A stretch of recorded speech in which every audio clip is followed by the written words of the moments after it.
Dolnośląskie Forum Innowacji. Jesteśmy dzisiaj tutaj na lotnisku, tak naprawdę w ostatniej chwili, ponieważ już jutro zostanie przywrócony ruch pasażerski, więc chcemy wykorzystać to na nasze forum.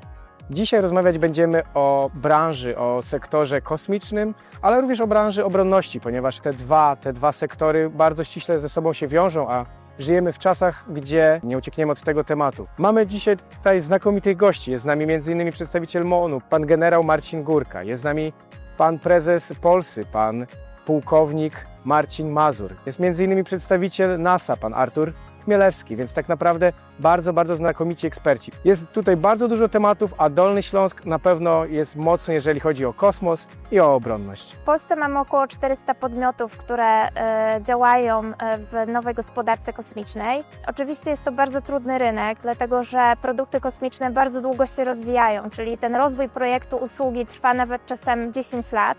Więc bardzo ważne jest, żeby przede wszystkim zdobywać finansowanie, żeby tak długo ta firma mogła działać bez realnych przychodów z rynku. Województwo dolnośląskie jest świetnym przykładem tego, jak nauka, jakby rząd, biznes mogą się nawzajem wspierać, żeby tworzyć wspólnie sukces. I ja myślę, że Dolnośląskie jest takim naprawdę świetnym przykładem na to, że można. Mamy tutaj siedzibę głównych firm kosmicznych w Polsce, takich jak Scanway, Thorium, i też bardzo dużo jest tego na Rybku, który jest kreowany właśnie przez środowisko naukowe i potem wspierany przez lokalny rząd i innowacje.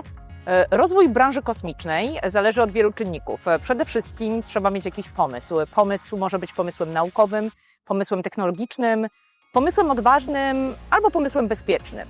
Potrzebne są ręce do pracy, czyli świeże umysły, które mają odpowiednie kompetencje. W związku z tym bardzo ważna jest inwestycja w edukację młodych ludzi, ale także młodych kadr. Jeżeli chodzi o sam Dolny Śląsk, to wszystkie te elementy na Dolnym Śląsku już mamy. Należy je tylko wspierać. Warto zauważyć, że Wrocław i Dolny Śląsk są niemalże kolebką firm kosmicznych, polskich startupów. Jest ich tutaj bardzo dużo i znajdują one zapotrzebowanie nie tylko w Polsce, ale także za granicą. Rozwijają się świetnie projekty satelitarne wrocławskie, podzespoły czy też teleskopy kosmiczne, które firmy wrocławskie wysyłają w kosmos we współpracy z różnymi agencjami kosmicznymi, ale także współpracują z Wojskiem Polskim czy też z administracją do tego, żeby wspierać także bardzo ważne dla nas w dzisiejszej sytuacji geopolitycznej bezpieczeństwo kraju. No więc jestem szczęśliwy, że jestem na Dolnym Śląsku, dlatego że okazuje się, że Dolny Śląsk, mimo że się nazywa Dolny, to idzie w górę i to wysoko w górę, na orbitę.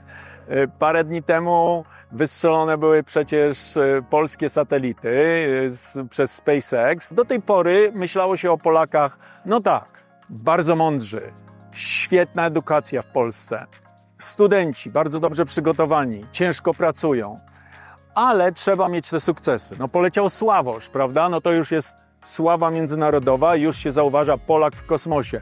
Ale co jest nawet ważniejsze, to właśnie technologia.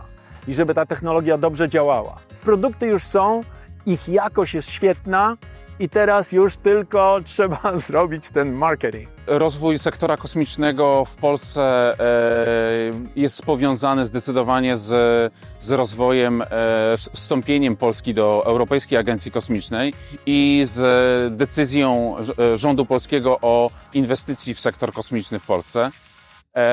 Na pewno na Dolnym Śląsku mamy rozpoznawalne marki, podmioty, które dostarczają produkty, które dostarczają oprzyrządowania, sensory, elektronikę do wspólnych, większych misji Europejskiej Agencji Kosmicznej, czy też narodowych projektów, które w ostatnim okresie są wynoszone bądź planowane do wyniesienia. One są angażowane, ponieważ ich kompetencje rosną wraz ze środkami publicznymi.